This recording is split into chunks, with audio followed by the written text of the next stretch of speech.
নিজের দেশে কাঙাল দশা, আর্থিক অবস্থা তলানিতে ঠেকেছে, রাজনৈতিক অস্থিরতা তো রয়েছে, আর নিত্য প্রয়োজনীয় জিনিসের দাম এখন আকাশ ছোঁয়া। এই পরিস্থিতিতে বিশ্বের বিভিন্ন দেশে বেড়ে চলেছে পাকিস্তানি ভিক্ষুকের সংখ্যা।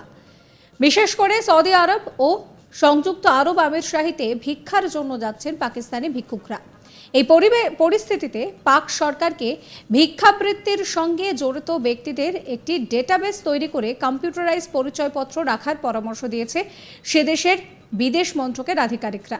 কারণ তাহলে যারা ভিক্ষাবৃত্তি করছে, এই ভিক্ষাবৃত্তির সঙ্গে যারা জড়িত তারা বিরত থাকতে পারবেন। এদিকে বিদেশে গিয়ে এইভাবে ভিক্ষাবৃত্তি করার জন্য বিশ্বের দরবারে ভাবমূর্তি নষ্ট হচ্ছে পাকিস্তানের। বিদেশের মাটিতে ভিক্ষাবৃত্তি করা এই রকম প্রায় 2000 নাগরিকের পাসপোর্ট সাসপেন্ড করেছে শাহবাজ শরীফের সরকার। জানা গিয়েছে বহু পাকিস্তানি নাগরিক সৌদি আরব, ইরাক, সংযুক্ত আরব আমিরশাহির মতন দেশে গিয়ে রাস্তাঘাটে ধর্মস্থানে ভিক্ষা করছেন। এইরকম প্রায় 2000 পাক নাগরিকের পাসপোর্ট 7 বছরের জন্য সাসপেন্ড করার সিদ্ধান্ত নিয়েছে সরকার। পাকিস্তানের প্রশাসন, স্বরাষ্ট্র মন্ত্রক এবং বিদেশ মন্ত্রক এই ব্যাপারে কড়া পদক্ষেপ নিতে চলেছে।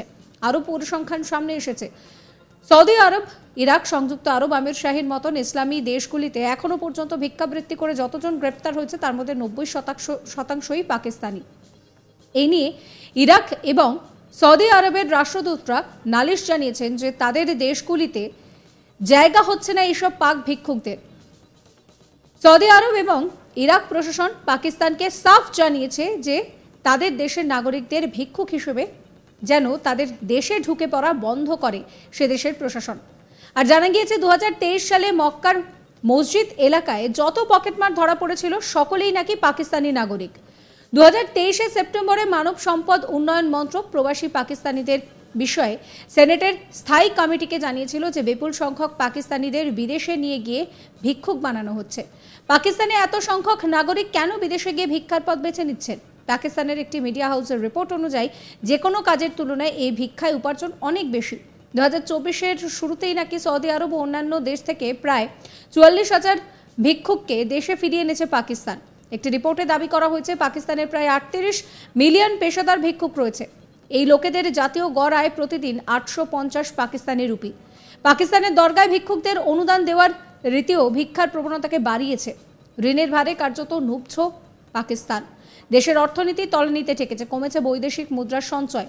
বন্ধু দেশগুলিও আর ঋণ দিতে চাইছে না। এই পরিস্থিতিতে নিত্য প্রয়োজনীয় জিনিসের দাম লাগাম ছাড়াভাবে বাড়ছে। এখন দেখার ফের প্রধানমন্ত্রী আসনে বসে এই পরিস্থিতি থেকে দেশটাকে কিভাবে ফিরিয়ে আনতে পারে শাহবাজ শরীফ।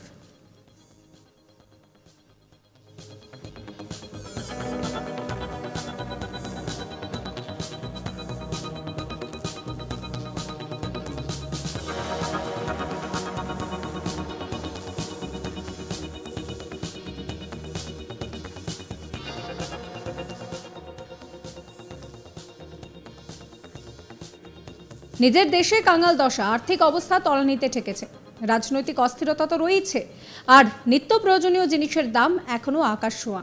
এই পরিস্থিতিতে বিশ্বের বিভিন্ন দেশে বাড়ছে পাকিস্তানি ভিক্ষুকের সংখ্যা।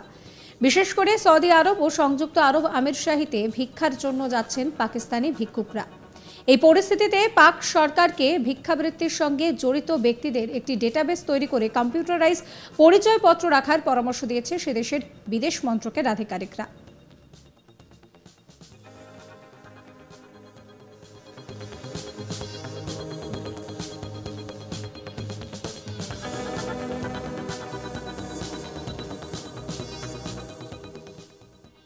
এটি করার নেপথ্যে একটি কারণ রয়েছে, সেটা হলো যে ভিক্ষাবৃত্তির সঙ্গে যারা জড়িত তাদের ভিক্ষাবৃত্তি থেকে বিরত করা যাবে। এদিকে বিদেশে গিয়ে এইভাবে ভিক্ষাবৃত্তি করার জন্য বিদেশের দরবারে ভাবমূর্তি নষ্ট হচ্ছে পাকিস্তানের। বিদেশের মাটিতে ভিক্ষাবৃত্তি করা এরকম প্রায় 2000 নাগরিকের পাসপোর্ট সাসপেন্ড করেছে শাহবাজ শরীফ সরকার।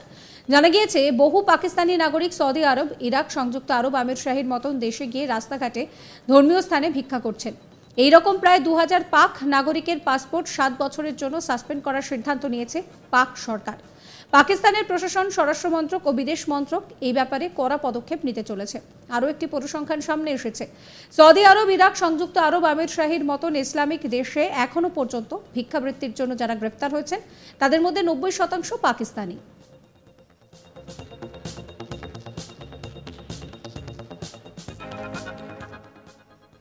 সাবস্ক্রাইব করবেন আজ তাক বাংলার ইউটিউব চ্যানেলকে, ফলো করবেন হোয়াটসঅ্যাপ চ্যানেলও।